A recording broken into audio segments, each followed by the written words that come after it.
Welcome into the Paul Farrington Show, a reaction to the Kansas City Chiefs 17-10 win over the Ravens in the AFC Championship Game. Paul joined by Robert Ziggy Ziegler at the University of Virginia. We'll be back after Lions 49ers to break down that game too. Just a quick reaction to the AFC Championship. And Ziggy, so many people throughout this season have doubted the Chiefs, have doubted Patrick Mahomes, Travis Kelce. His age has been called into question a lot. And what do they do against the best defense in football today? Kelce just goes for 11 catches, 116 yards, and a touchdown. Completely dominates, especially that first half. And the Chiefs find their way back to the Super Bowl somehow, some way. It's funny. We talked about the mental edge in this game a couple times on our show. And it always feels to me when you're playing Kansas City, they feel inevitable. It just seems like they're going to win every time they step on the field. Baltimore, I'm sure the Ravens players, I don't want to make it sound like Lamar Jackson doesn't expect to win this game. But in the back of people's minds, you're always wondering about those collapses. And even though it was unlikely to happen today, we saw some of those tendencies the Ravens have had in big games start to come out. And it just over time, you could feel the desperation mounting for Baltimore. They abandon the run game. They start throwing deep. But for Kansas City as a whole, we'll go back to them. We'll get to the Ravens in a second.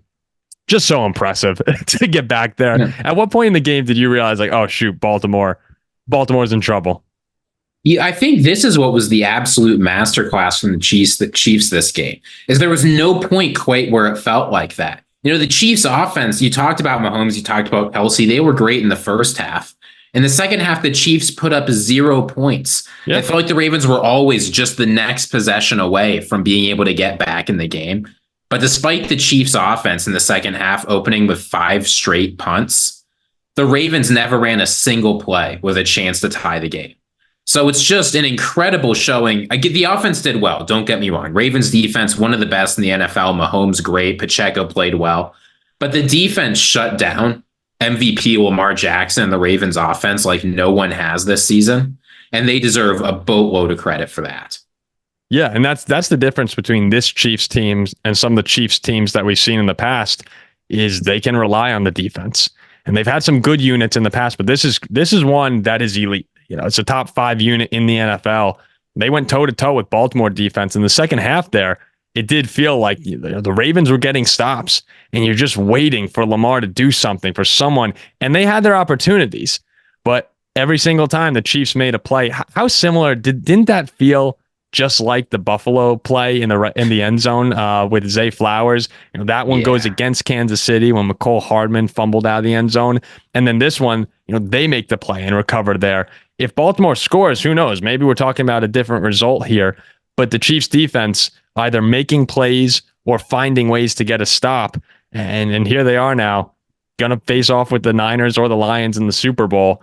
And you have to like their chances. If it's Detroit, they'll probably be favored. They probably will be underdogs a little bit if it's San Francisco. But just a team that has really come together at the right point in the season. And now, they're just as dangerous as ever. Do you remember we talked about the Chiefs being the most dangerous they've ever been this year because of the defense? Yeah. And they faced the Dolphins, the Bills, and the Ravens, 3 top 5 offenses in the playoffs, and gave up an average of 14 points per game. That is why they're so dangerous. Doesn't it feel like now your statement feels even more credible because the offense has actually pulled it together? And I know they were shut out in the second half, but still, like, this is the best the offense has looked this year. And now it makes you wonder, is this the most dangerous we've seen the Chiefs during this entire run? I think we're on the verge of saying yes. Yeah, I mean, this is the thing about this Chiefs team, right? Is we've said it a few times on the show, they spent the regular season not covering up their imperfections, but exposing them, trying to figure out exactly what would work for them come playoff time. And they found the roles for everyone, right? Travis Kelce, they figured out how to get him involved again. Rashee Rice is their leading receiver. Marquez Valdes-Scantling is that player that you forget about until it's time for a clutch catch to steal the game. And he takes care of that. Yeah, occasionally he drops the ball, right? But Kadarius Toney, he's sitting at home. Like, they figured out who they need to play in order to do well. And it's paid huge dividends for them now. They've won 3 games in the playoffs. They've won road games in 2 of the hardest environments in football against 2 of the best teams in football. I don't know how you couldn't pick them going into the Super Bowl no matter who wins. I thought that it was so ironic to have Marquez Valdez-Scantling, not the most difficult catch in the world, but a little bit over the shoulder catch in that situation when you've had this entire season of Chiefs receivers coming up short. It was Valdez-Scantling against Green Bay. I think they had the no call in the pass interference. Not his fault, but disappointment there. The drop against the Eagles, Tony against the Lions, the Bills play. Whenever it seemed like there was a moment for a receiver to step up, something went wrong. And then in this situation in Baltimore, against the 1 seed, against the MVP, Andy Reid rightfully puts his trust in Patrick Mahomes. How many quarterbacks are you even letting throw in that situation? Andy Reid lets Mahomes rip one, and Valdez-Scantling makes a great catch to win the game. I just thought that was a very full circle moment to show, okay, this team has finally got it all clicking on all cylinders. So heading into the Super Bowl, you're right. It's going to be hard to pick against them when you got Mahomes and the offense rolling, in addition to arguably, top 3 defense in football. So let's talk a little bit about the Ravens here, because this has to sting so much if you're a Ravens fan. We've been there as Vikings fans. We know playoff disappointment, but in our lifetime, we've never seen the Vikings host an NFC Championship game, and the Ravens had never hosted an AFC Championship game going into this one. You had to feel like this was finally the year. And that's what most Baltimore fans express, that you got the MVP. The defense is as good as it's been, in a while. And to have Mahomes roll in there and beat you has to be the most upsetting scenario you possibly could have had, where now you go into this offseason and sure, they're going to be competitive again, but this felt like the best chance they'd have, or at least was the best chance they'd had in the Lamar Jackson era. Yeah, I mean, the Chiefs put up 17 points. At a certain point, if the Chiefs offense is putting up only 17 in Baltimore, you just have to find a way to win the game. And I get you're going against like Steve Spagnuolo, right? Kryptonite. He took down the 2007 Patriots. Apparently, he took down the 2023 Ravens. I get that that's tough. But if you're Lamar Jackson, I think it's fair or not, he's not beating the chokes and the playoff allegations. Because what did they actually do this year, right? They beat rookie CJ Stroud at home, and they lost to the Chiefs like everyone sort of expected. So it's an unfortunate look. All I'm saying is this, right? Like, I'm not saying this is fair. Lamar Jackson's a great player. The Ravens will come back strong next year. But hosting the conference championship game against a Chiefs team that puts up 17, not being able to win that, right? Only putting up 81 rushing yards. You got to feel for them. It also, from the beginning of the game, it seemed that Lamar was on. And then progressively as it went on, Tony Romo talked about it a lot, just a little bit off. 3 to 5 yards is what he was saying. Just 3 to 5 yards off on the deep ball. And they were throwing a lot of deep balls. Again, I said, I don't know why they so quickly abandoned the run when that's been their bread and butter for a long time, especially this season.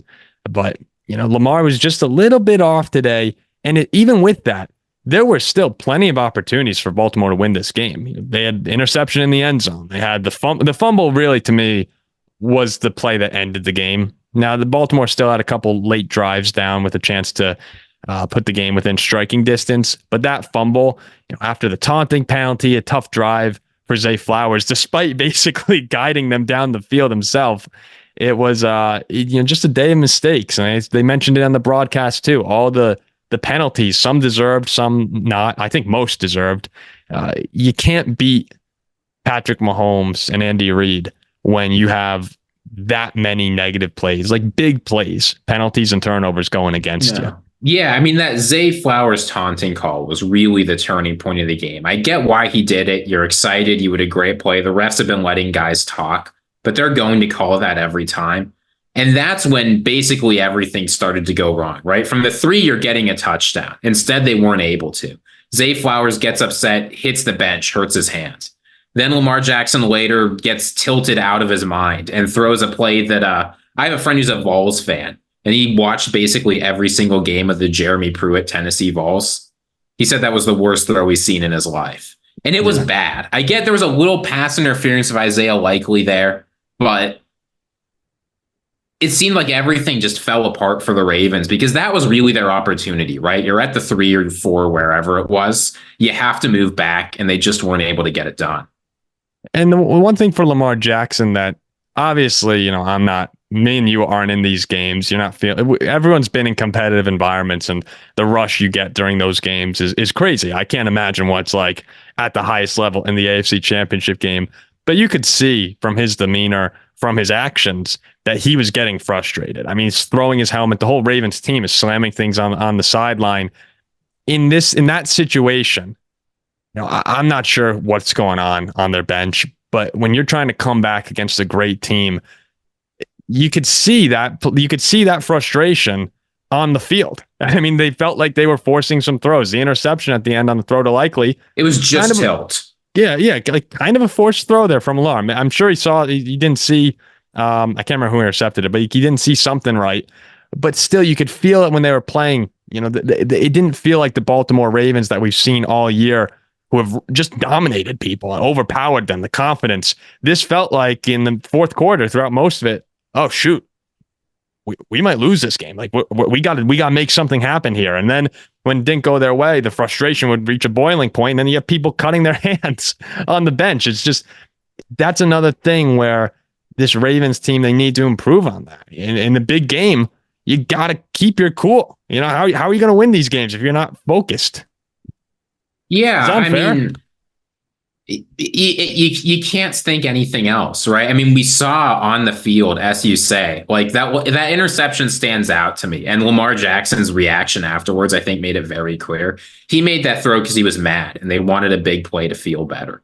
And you just, this Chiefs defense will punish you, right? We saw what Spagnuolo was doing today. He blitzed Lamar on almost half of Lamar's dropbacks, but the bad plays didn't come on the blitzes. It came when he mixed it up. Stopped blitzing, only sent 4, and threw tricky coverages. So they just were never able to get the looks they wanted. Now, a lot of people are going to talk about this as like proof Lamar's a choker forever and like it's the death of the Ravens or whatever. This is ridiculous. Always think back to John Elway, who was 7-7 and had been bounced in like 5 straight playoff series before he went on those big Super Bowl runs. So it's not like things are over for the Ravens. But at a certain point, they're going to have to figure out how they can keep things together in these big games because the coaching staff is too good and the players are too good to let this happen. Yeah, it's just disappointing. I expect them to be back 100% as a Super Bowl contender next year. The defense will be great. Lamar's coming off an MVP season. You get some more guys returning. This is a really, really good team. And it's not to say that, Lamar Jackson can't handle a big moment either, like you said.